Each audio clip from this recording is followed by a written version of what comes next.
bienvenue dans ce temps de méditation de la parole de Dieu. Vous êtes un sujet de bénédiction. Amen. Aujourd'hui, nous allons continuer notre méditation du livre de la Genèse. La dernière fois, nous avons vu et compris qu'il était important de choisir notre conjoint en Christ. Pourquoi? Parce que la Bible nous demande de ne pas nous mettre avec des inconvertis sur un joug qui n'est pas celui du Seigneur. Parce qu'il n'y a pas de rapport entre la lumière et les ténèbres. Et je prie que cela soit votre partage lors du choix de votre conjoint au nom de Jésus. Amen. Aujourd'hui, nous allons méditer le chapitre 26 et 27 du livre de la Genèse. Que s'est-il passé? La Bible nous relate une histoire intéressante.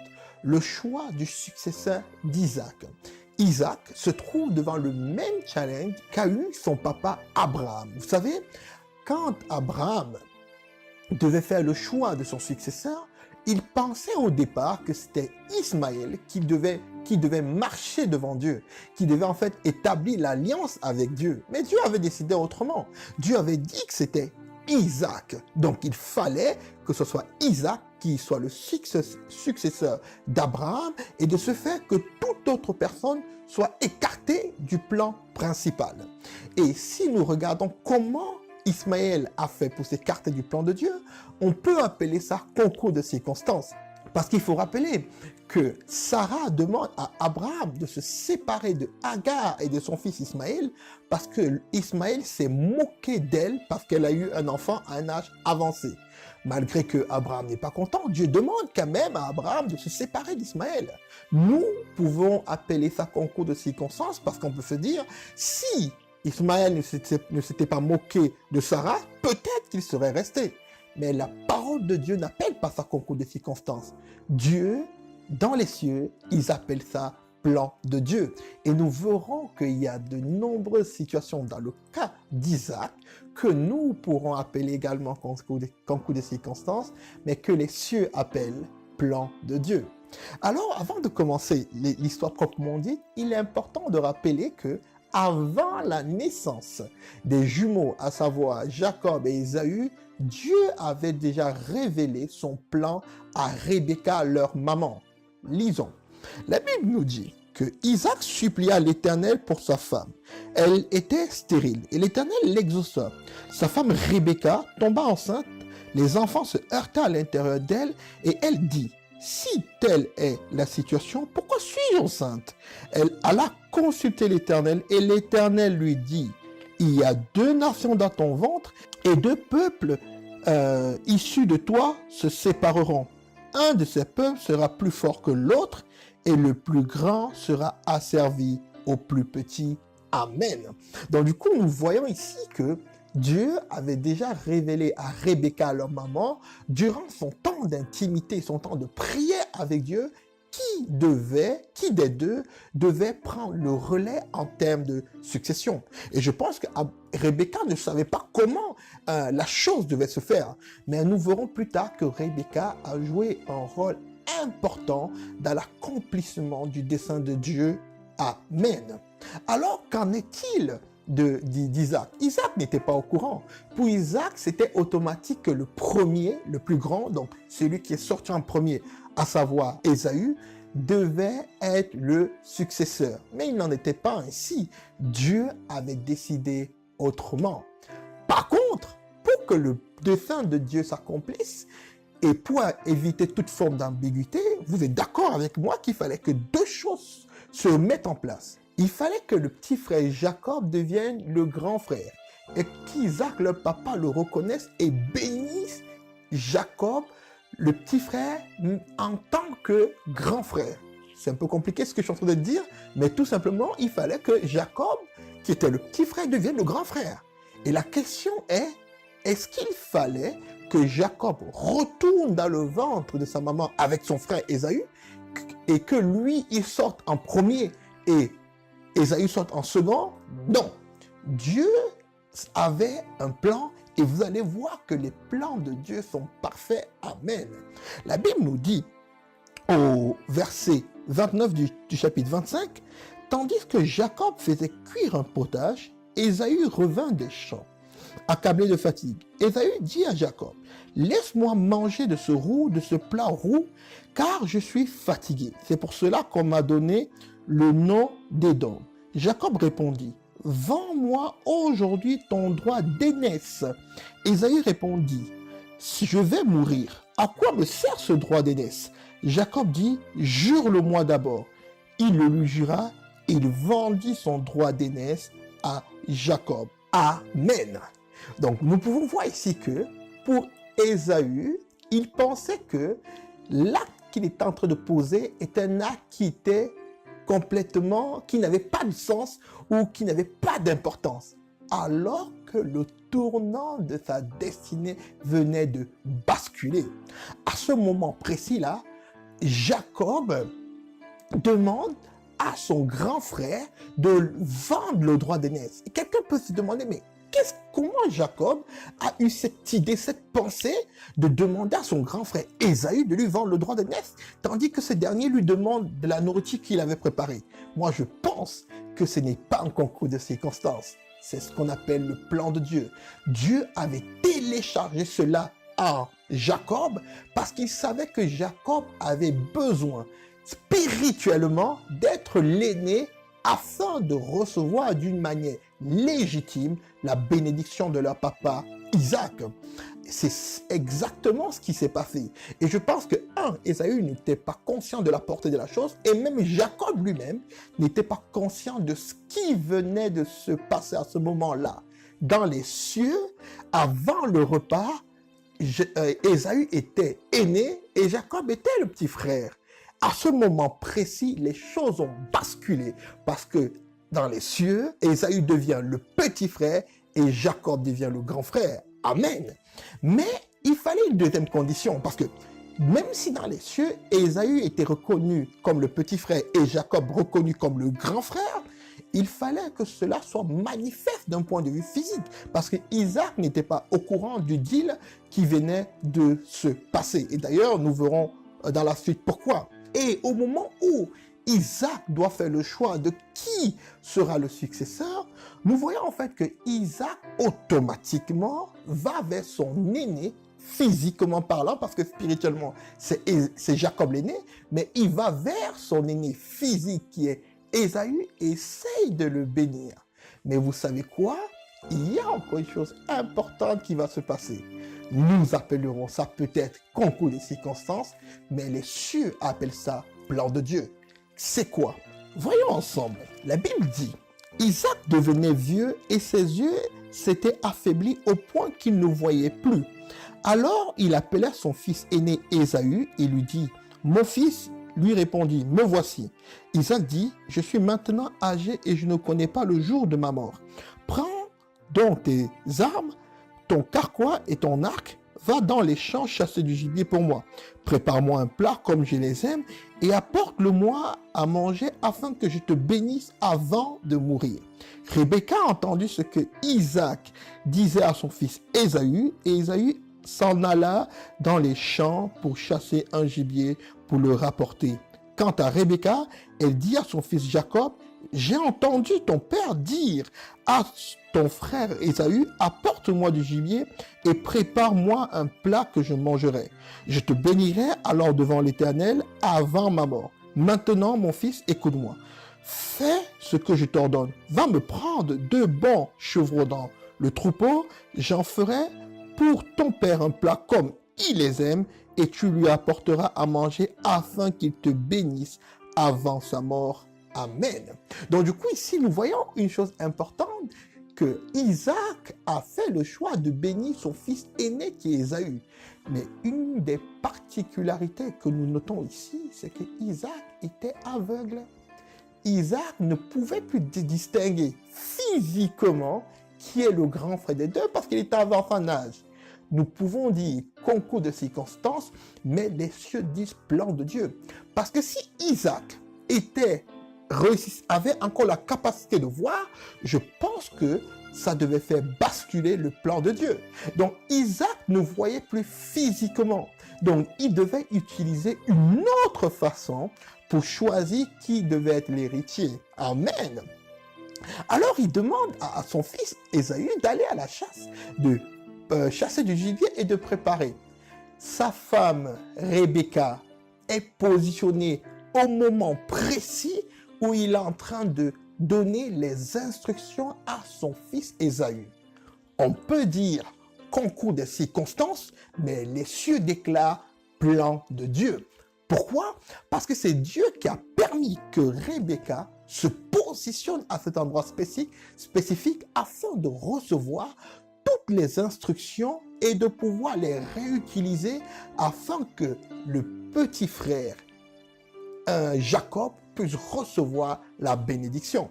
Et quand justement Rebecca briefe son fils Jacob sur comment il fera pour être béni, au départ Jacob en fait a peur, il se dit non, mon père Isaac, même s'il ne voit pas, saura que c'est moi. Pourquoi?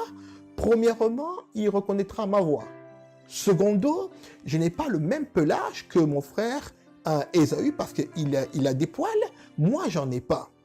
Troisièmement, l'odeur d'Ésaü n'est pas la même odeur que mon odeur, moi Jacob. Et sa femme lui dit, t'inquiète pas, moi je ferai une chose spécifique. Premièrement, je ferai le mets que ton père attend, chose que tu ne pouvais pas faire. Deuxièmement, je vais aller chercher parmi les plus beaux vêtements de ton frère Ésaü. Pourquoi? Parce qu'au travers du vêtement, automatiquement, tu auras l'odeur d'Ésaü. Et trois, tous les endroits de ton corps qui seront encore exposés, c'est-à-dire en fait par exemple le cou, les mains, je vais les recouvrir de la peau des animaux afin que la texture de ta peau soit la même que celle de ton frère Ésaü.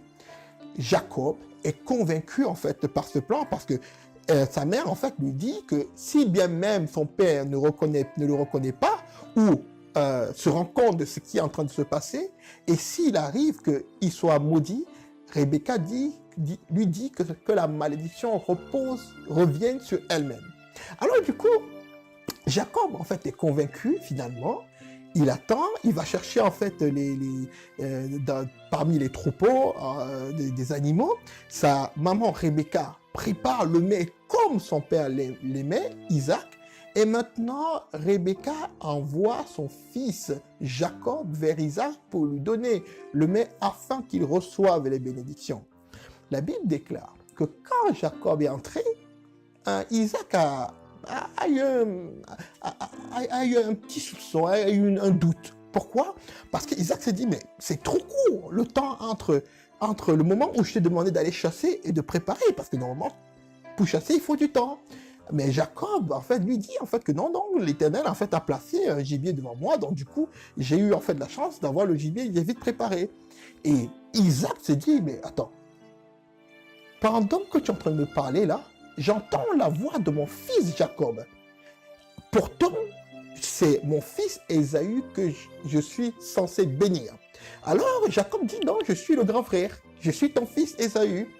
Pour se rassurer, Jacob demande à son fils de se rapprocher. Quand Jacob tient la main d'Ésaü, parce qu'il savait en fait que Jacob n'avait pas de poils, il tient sa main, il se rend compte que la main de son fils est recouverte de poils. Il se dit, mais j'entends la voix de Jacob, mais j'ai la peur d'Ésaü. Alors il demande que Jacob lui serve à manger. Et il a quand même un doute. Il demande à son fils Jacob de venir l'embrasser.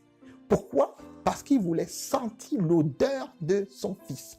La Bible dit en fait que quand il embrasse son papa, Jacob le saisit et sent son odeur. Il se rend compte que l'odeur qu'il a, c'est l'odeur d'Ésaü.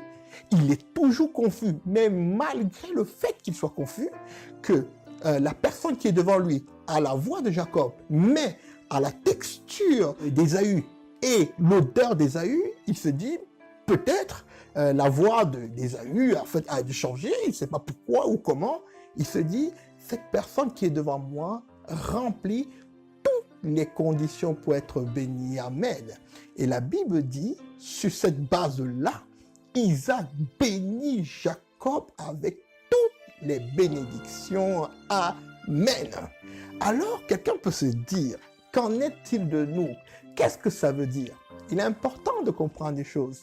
L'Ancien Testament est une norme des choses qui devaient arriver et qui ont été manifestées au travers de Christ dans le Nouveau Testament.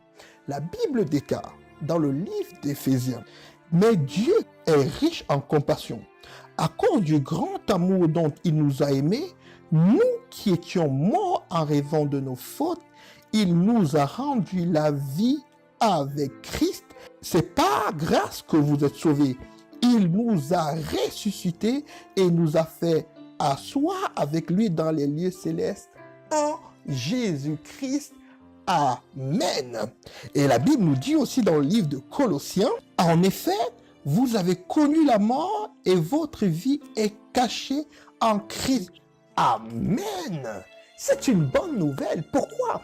Parce que la Bible nous révèle que cette histoire que nous avons vue dans l'Ancien Testament, au travers de la vie d'Isaac et de Jacob et Ésaü, c'est la même histoire dont nous bénéficions aujourd'hui en Christ. La Bible nous dit, avant que nous soyons nés de nouveau, on avait une voix, on avait un certain corps.